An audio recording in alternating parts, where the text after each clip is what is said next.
Hi, welcome to our channel of IGNOU audiobooks, Indira Gandhi National Open University, School of Education, SOE, Certificate Programs Certificate in Elementary Teacher Education, for Tripura State, CETE, Optional Courses, MESE 01 to Teaching of Science, Block-1 Instructional Planning and Evaluation in Science, Unit-3 Planning and Designing for Effective Instruction in Science, 3.1 Introduction. Planning is important in every walk of life. The success of a piece of work is ensured if the work is properly done.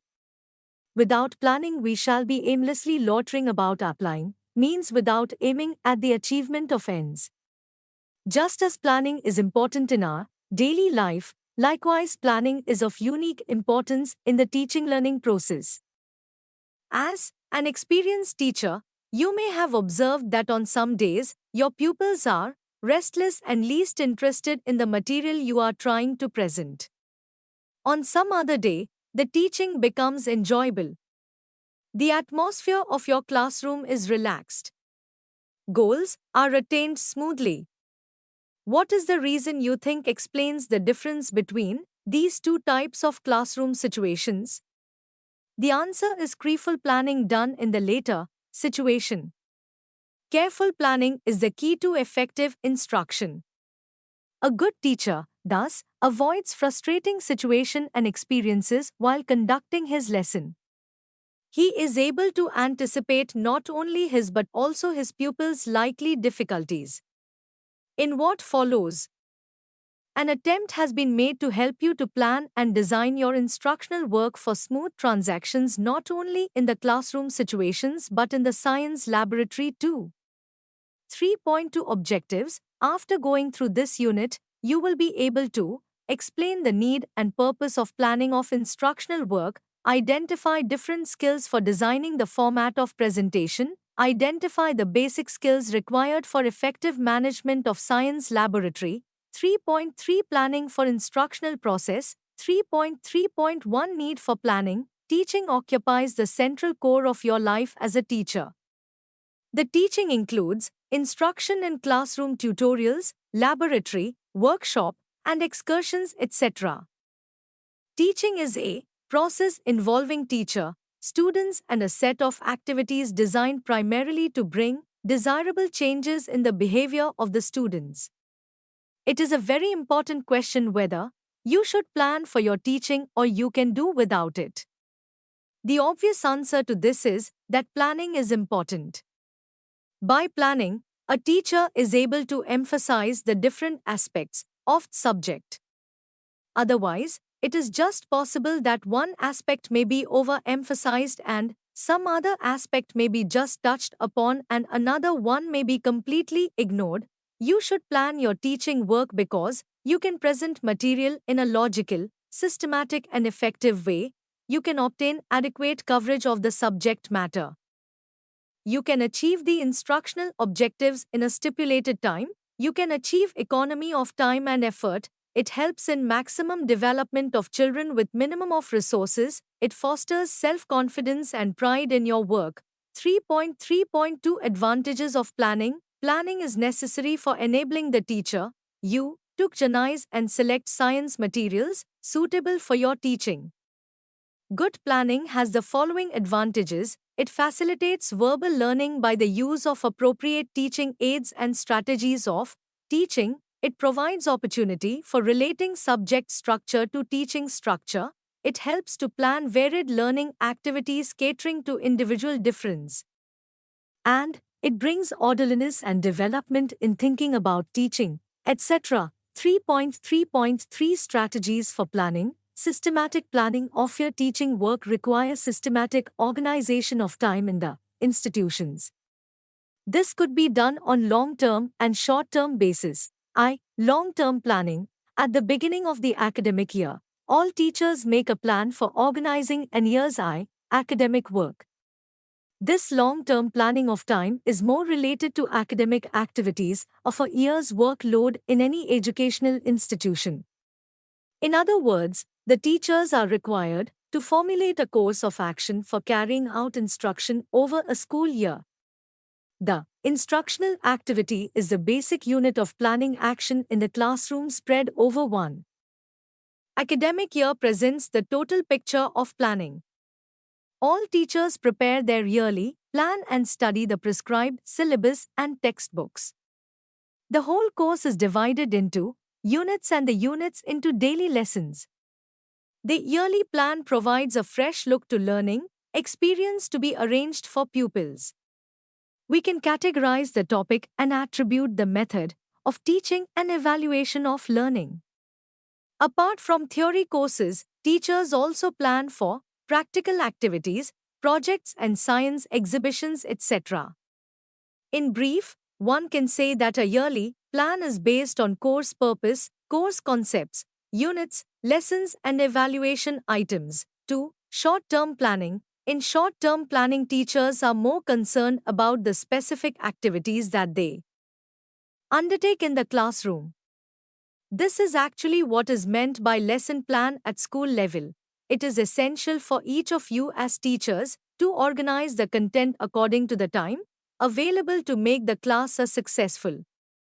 Selection of content is followed by organization of content to be completed within the prescribed time limit. Therefore, as a science teacher, you should learn the art of lesson planning. In the following part of unit, designing of lesson plans is presented in detail. 3.4 Design of lesson planning. 3.4.1 Defining a lesson. The term lesson is interpreted in different ways by different people.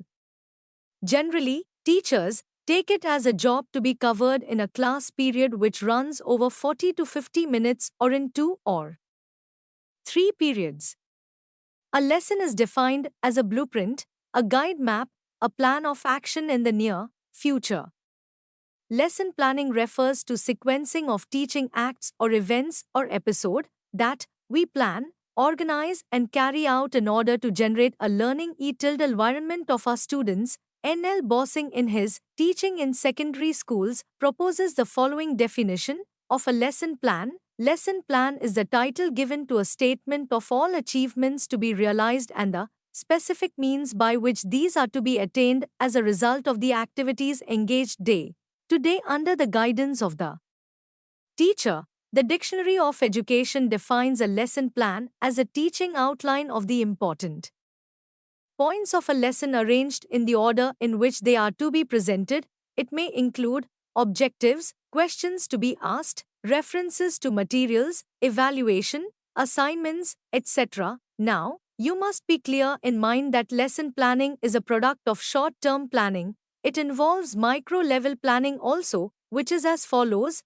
identification of definite objectives, a selection of appropriate content and activities, a selection of procedures and methods for presentation of the content, a selection of evaluation exercises, and a selection of follow-up activities, etc.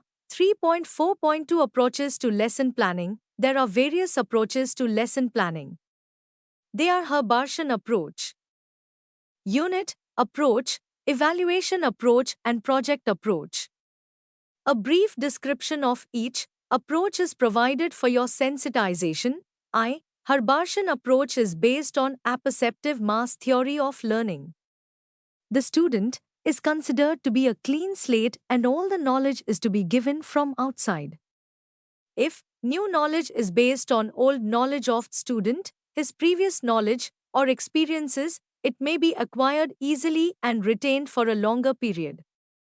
Herbart has given 5 steps involved in planning a lesson: introduction, presentation, organization, comparison, and evaluation. The main focus is on content presentation. 2. Unit approach of Morrison is based on unit planning and transaction.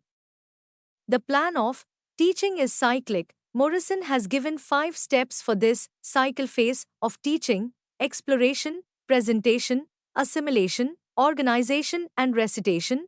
3. Evaluation approach of B. S. Bloom consider education as objective-centered rather than content-centered.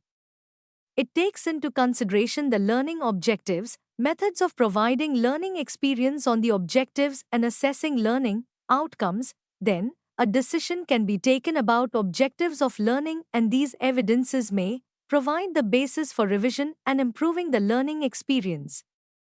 The focus in this approach is on objective-based teaching and testing. 4. Project approach originated by Dewey and W. H. Kilpatrick stresses on self-activity, social activity, and experience of real-life situations.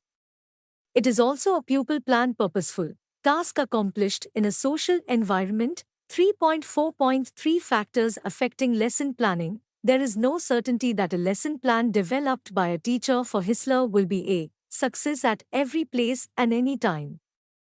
The reason is simple: because many factors influence lesson planning, such as a location of the school, a size of the class, a age-wise composition of the class, availability of teaching aids, the nature of topic, etc. This list is not exhaustive.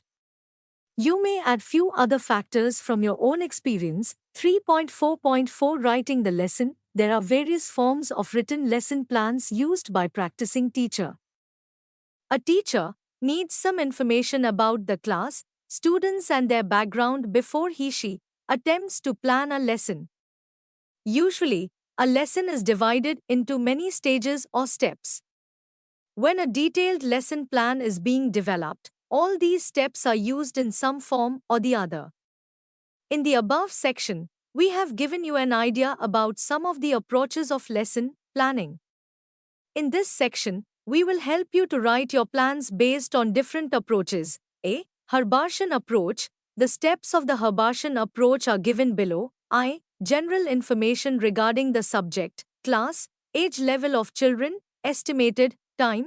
2. Instructional objectives. A. General objectives.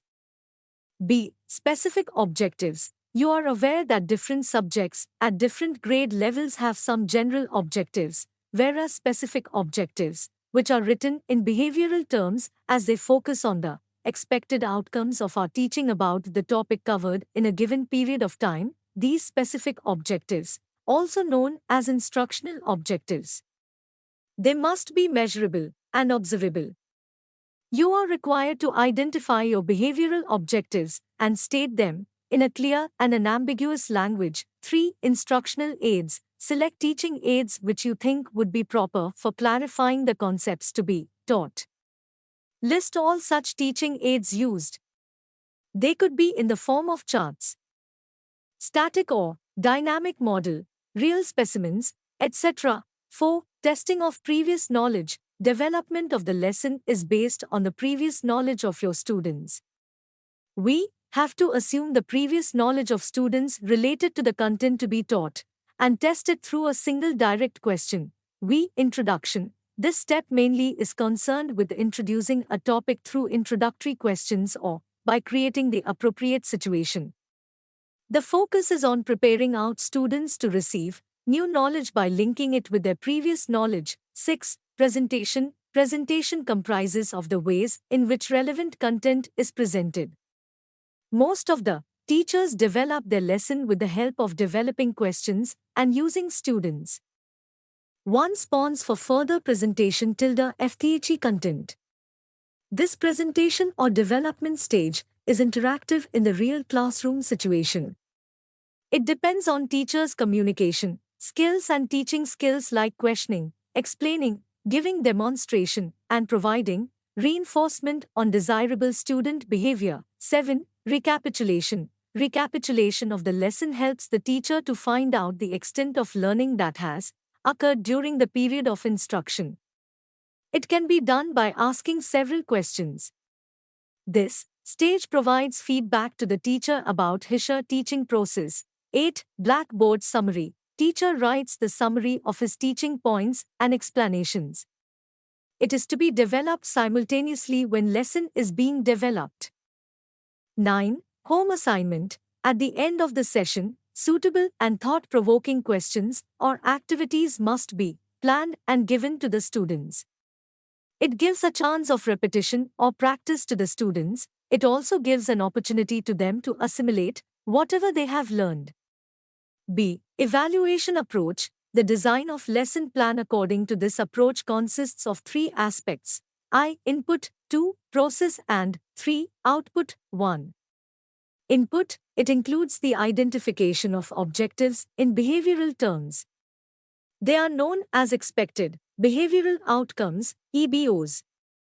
The entering behavior of the learners are also identified. The sequence of instructional procedure is determined with the help of these instructional objectives.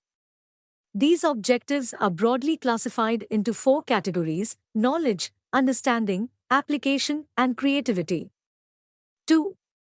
Process. This is an interactive stage when you are actually in the classroom and communicating with your students.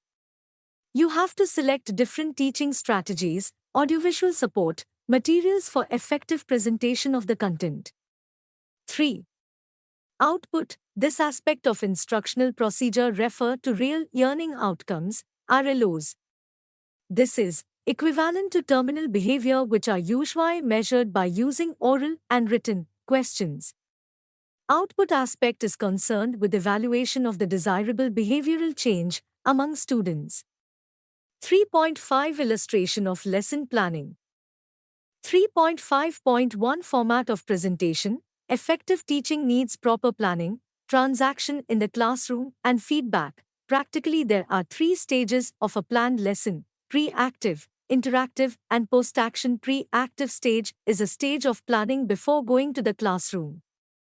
The interactive stage is a stage of interaction between teacher and his students in the real classroom situation. Post-active stage is a stage of self-evaluation of our teaching work. There cannot be a single format for writing a lesson plan because it varies from teacher to teacher and subject to subject. The only thing which can be suggested is that it should be a well-ordered structure, which follows some basic fundamental parts of a lesson. Some of the formats based on different approaches to lesson planning discussed in section 3.4.2 are suggested below for your guidance. You are free to make changes according to the objectives you plan to achieve and the nature of the subject, etc. Harbashan lesson plan format: subject, date, unit, school, topic, class, duration, period. 1. General objectives. 2. Specific objectives. 3. Teaching aids. 4. Method. 5. Previous knowledge. 6. Introduction. 7. Statement of the topic. 8. Presentation or development of the lesson. 9. Recapitulation. 10. Blackboard summary. 11. Home assignment. 12. Reference. Note: I. Order of S. Number 1 to 5th may be changed according to your needs. 2. In presentation development objectives, teaching learning activities and evaluation are in relation to particular teaching point content. 3. If evaluation of students is done for each teaching act episode, then you may ignore recapitulation at the end of the lesson. 4. Blackboard summary should be developed as the lesson progresses. 2. Bloom's or evaluation lesson plan format: date, subject, SCL tilde ul, unit, class, lesson, duration. 1. Specific objectives. 2. Previous knowledge. 3. Introduction. 4. Statement of the topic aim. 5. Presentation. 6. Evaluation. 7. Homework. 8. Reference. Note: I. The objectives are to be written in behavioral terms. 2. The teaching activities are to be related to the learning structures. 3. Blackboard summary should be developed as the lesson progresses. 3.5.2 Characteristics of lesson plan. You may plan your lesson based on any format discussed above, but good lesson plan must have following characteristics. I. It must be flexible. 2. Its contents are organized in the light of attainable objectives. 3. It is rich with respect to students' activities and evaluation exercises. 4. It has a link with the previous and future lesson, planning and designing. 4. Effective instruction. In science, it includes relevant home assignment and activities for students. 3.6 Use and management of science, laboratory. 3.6.1 Importance of laboratory work. Our teaching should be consistent with the nature and structure of the area or discipline being taught. The demonstrations, experiments, projects should be developed consistently. with the nature and structure of science. Science is both an product, body of knowledge, and process, approaches of acquiring and refining of new knowledge. It is impossible to imagine teaching of science without practical work. We must accept that science teaching in our schools emphasizes the product aspect of science. In other words, it is based on providing knowledge of scientific facts, concepts, pre-zippers and broad generalizations, seldom. The students are given an opportunity to work in the laboratory as young scientists. They are restricted to do repetitive type of exercises in which they simply verify the already known knowledge. No one will dispute that laboratory work should occupy a central position in ally program of science education. Through laboratory activity, it is quite possible for you as a science teacher to realize the following LG process objectives of science teaching, develop net of science concepts and principles, improving the understanding of various methods and procedures of scientific inquiry, development of scientific attitudes, interest and appreciation, provide training in scientific method, designing and planning an activity in a scientific manner, etc. 3.6.2 Planning of Science Laboratory. 2. Achieve these goals of laboratory teaching. The science laboratory of your school must be well equipped so that our students get first-hand experiences through direct observations and experimentations. A good science laboratory has most of the following characteristics: space, provision of elements of flexibility for effective teacher demonstrations, individual and small group work, ample physical and material facilities, ample storage facilities for chemicals and equipments, arrangement for good lighting and proper ventilation, and regular supply of water and gas, etc. But the science teachers of India cannot be very ambitious about their laboratories because of imperative need. For economy, the dire need is to establish functional laboratory. For this, you 11 should keep in mind the following consideration for determining the total area of a science laboratory. Number of pupils working at a time, minimum space necessary for comfortable work, need for ancillary accommodation for storage. We propose a simple but convenient plan of a science laboratory for our schools. See that layout plan. It has 2 demonstration rooms and 1 storeroom preparation room. The 2 demonstrations room can be converted into rooms for experimentation or for science club activities. Only the demonstration table has water taps and sinks. The chemicals and other materials are stored in the showcases built inside the walls. Other valuable equipments and hazardous chemicals are stored in the storeroom. Teachers can make improvement in this plan as and when more funds are available. You must remember that a science lab is never so good that it needs no charges or so bad that it must be abandoned as hopeless. 3.6.3 Procurement and maintenance of laboratory equipment. Every laboratory requires that procurement and maintenance of equipment. What is your basis of procuring laboratory equipment? Perhaps you will agree that it has considerations such as I. Budgetary provision, 2. Specification of needs of various experimental programs, and 3. Replacement of obsolete or unserviceable equipment. An acceptable streamlined procedure is to be adopted of procurement of the equipment. First of all, you have to make the list of such equipments giving their precise specifications and their required quantity. This list will get the approval and sanction of your head of institution. Then, the usual practice is to obtain tenders from manufacturing firms or wholesale retail suppliers. The purchase order is usually placed with a concern which quotes the lowest price. In some states, the Directorate of Education approves the names of firm or suppliers with which you may place the order for supply of your needed material or equipment. You must acquaint yourself with the procedure of procurement followed in your institution. Maintenance of the procured equipment is equally important. The proper care and maintenance by subject teacher laboratory assistant and students can increases the life span of an equipment. 3.6.4 Storage of science materials. The chemicals, equipments, other materials are expensive, so they are to be placed with care in a storeroom. Expensive equipments and chemicals must be placed in the safe custody of laboratory in charge.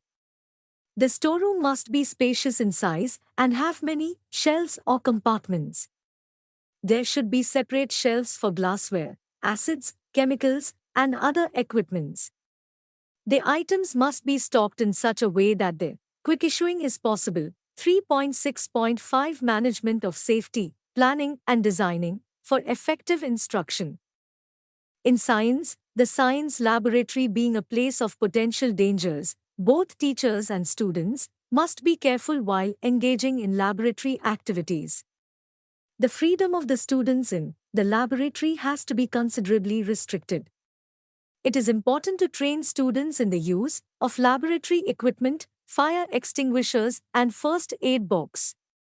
Hazardous chemicals must be placed beyond the reach of students. One must be aware of following precautions while working in the laboratory: knowledge of the nature of material, especially chemicals, which required considerable care and caution, location of fire extinguishers and fire exit, location of first aid box, location of master shut-off controls of the lines for gas, water, electricity, etc. 3.7 Summary. In this unit we have discussed the need for planning our curricular work for a class and subject on yearly and daily basis. Good planning helps us in smooth transaction of curricular materials to the learners in an effective way. We have also highlighted the various approaches to planning the lesson. A detailed attempt has been made to help you to design your lesson.pl and in different formats. In the last section of this unit, we have discussed the management of science laboratory, in which we have touched upon the broad aspects such as laboratory objectives and probabilities of procurement, maintenance, and storing of equipment and other science materials in a safe way. Thank you. Subscribe to our channel for more updates, and we will see you with the next chapter.